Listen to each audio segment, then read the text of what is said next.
Hi guys and welcome back to Biologue. Hope you're having a great day and a great week. Today's video is going to be about variation and selection IGCSE biology questions. So as usual, this is the second episode of my past paper series for IGCSE biology mocks. So if you are an IGCSE biology student or if these chapters are in your specification, do let me know by liking, sharing and subscribing to Biologue. With that being said, let's just get right on to this video.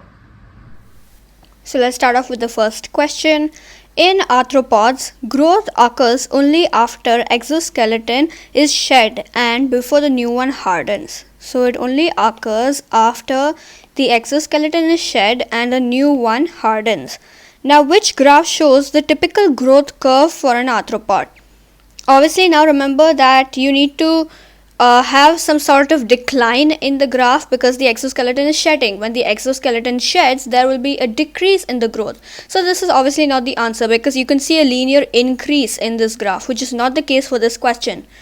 Moving on to this, here also this is wrong. I'll tell you why. That's because now after the exoskeleton sheds, the new one hardens, right? So there will be an increase in the growth because a new exoskeleton forms after a while. So there should be some increase in growth that is seen. So these two are obviously eliminated. So you can directly eliminate these two options. Next, we move on to C and B.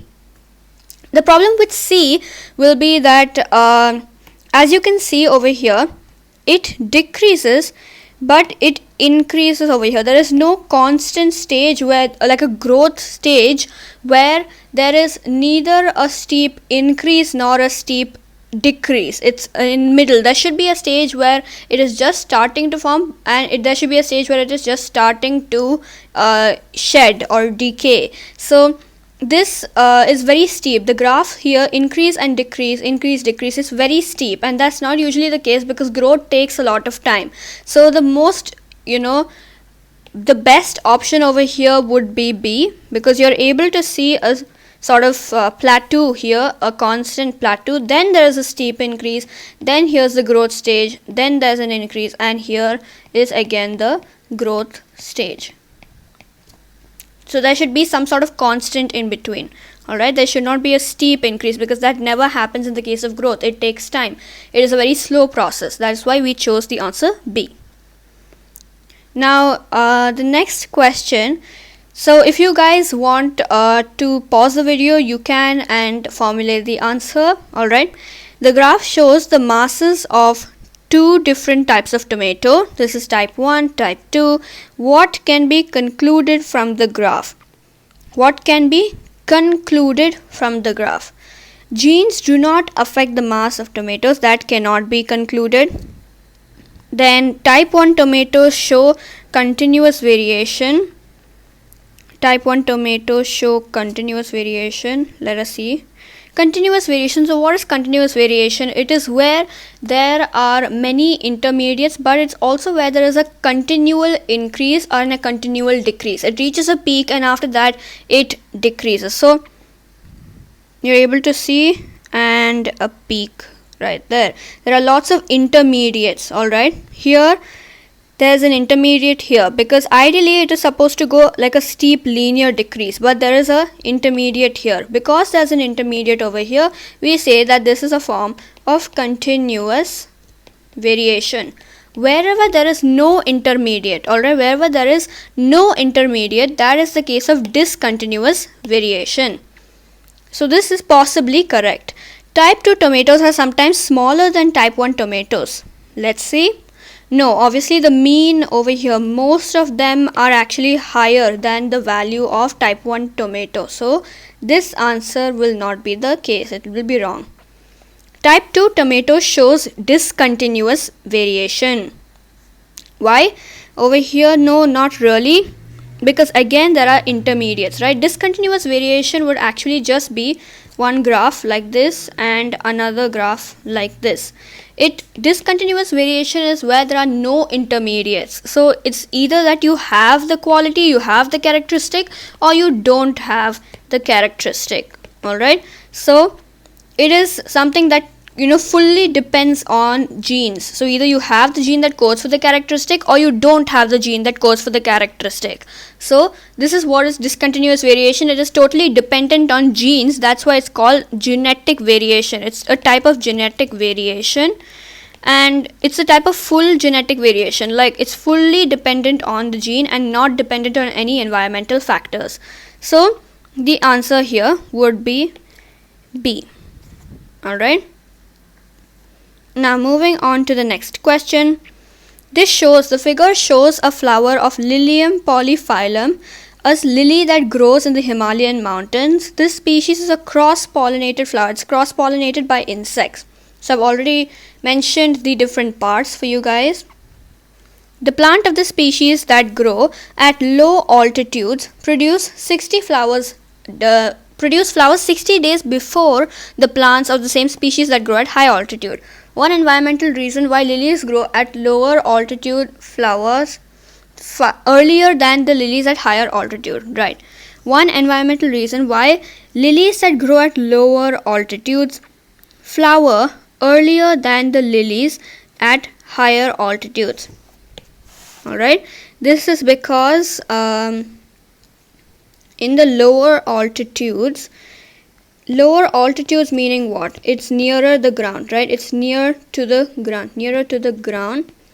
If it is nearer to the ground, there's obviously more water supply, right? So one environmental reason would be that at lower altitudes there is higher water availability.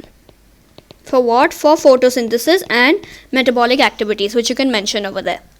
Explain why flowering time is an example of continuous variation. So you have to explain what continuous variation is. It is an example of continuous variation because continuous variation is where it is dependent on environmental factors, on genes and environmental factors. And you can name the environmental factors, for example the water in this case, example altitude, water, etc. Hence there are intermediate values.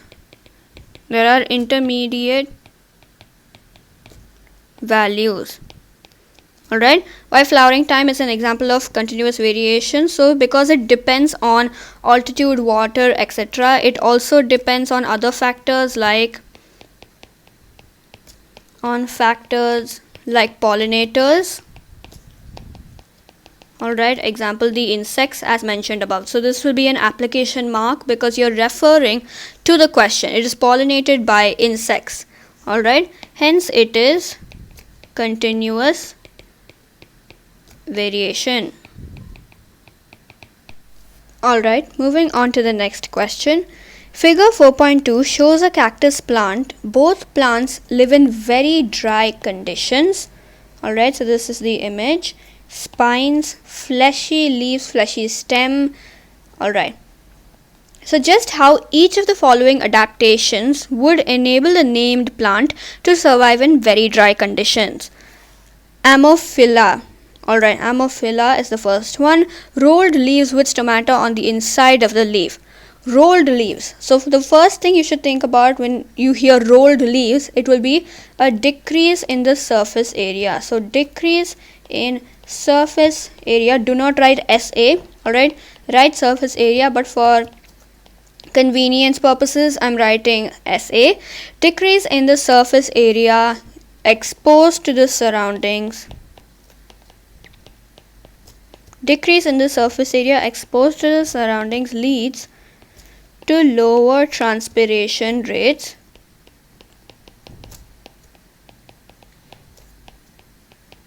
Hence, it causes a reduction in the loss of water.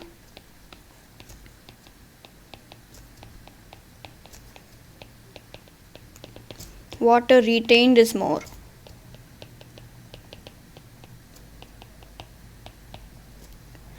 Thick waxy cuticle.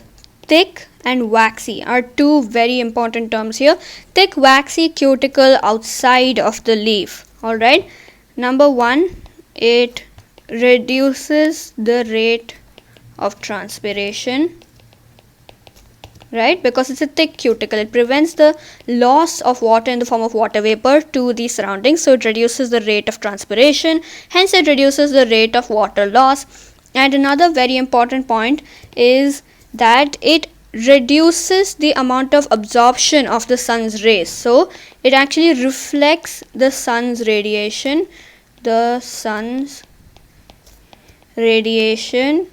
Because it reflects the sun's radiation, it prevents increase in light intensity, and because it prevents increase in light intensity, the rate of transpiration is reduced. Alright, moving on to the next part. Cactus, very long roots. This is roots. Alright, very long roots.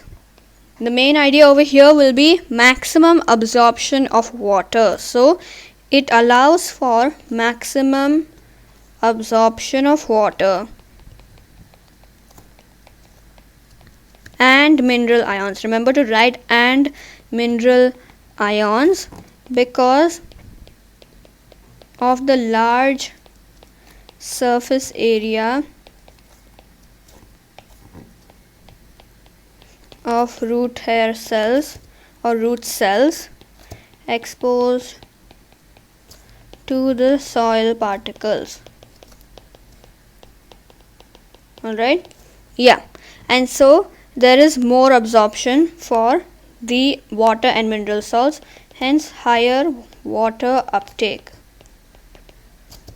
Absorption or uptake occurs. Fleshy green stems, very important. So when we say fleshy green stems, we basically mean the stems that are very thick and succulent in nature. They are called succulent stems. Alright, so fleshy stems, what they do is that they act as a storage organ for the water. Alright, they act as a storage organ for the water, and so the water content within the plant is high. Within the plant remains high, hence the rate of transpiration is also reduced again.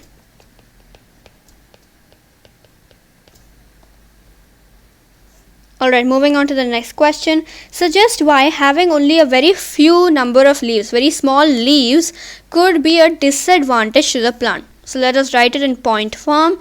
Obviously, lesser number of leaves or smaller leaves would mean that lesser rate of photosynthesis. You will write it in full sentences, but just to make the idea clearer, I am writing it in points. Lesser rate of photosynthesis, due to which lesser glucose synthesis, hence lesser energy released for metabolic activities. And an extra point could also be that lesser water uptake because of lesser photosynthesis, lesser rate of photosynthesis. Alright, the last question. Water is involved in a number of processes in plants.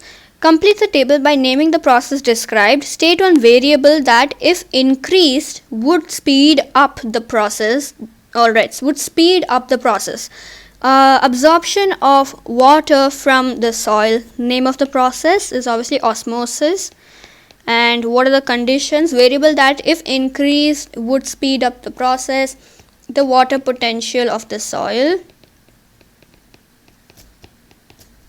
Or you could also say mineral ion concentration in the soil, which would increase the water potential of the soil, and so there will be osmosis. Specifically, if the water potential of the soil increases more than the water potential of the plant, there will be end osmosis, meaning water will go into the cell, plant cell. Using water to form glucose, that is photosynthesis. Alright, that's photosynthesis. And variable that if increased would speed up the process will be light intensity. You can write any example, but light intensity seems more apt here. Movement of water vapor out of the leaf is transpiration. And one variable that will increase it, remember that never write a humidity as a variable that will increase transpiration, because humidity always decreases transpiration, as mentioned before in my previous video. So what we will say is that can say either you can say light intensity, but because it has been already said here, we will say wind speed. Alright, wind speed.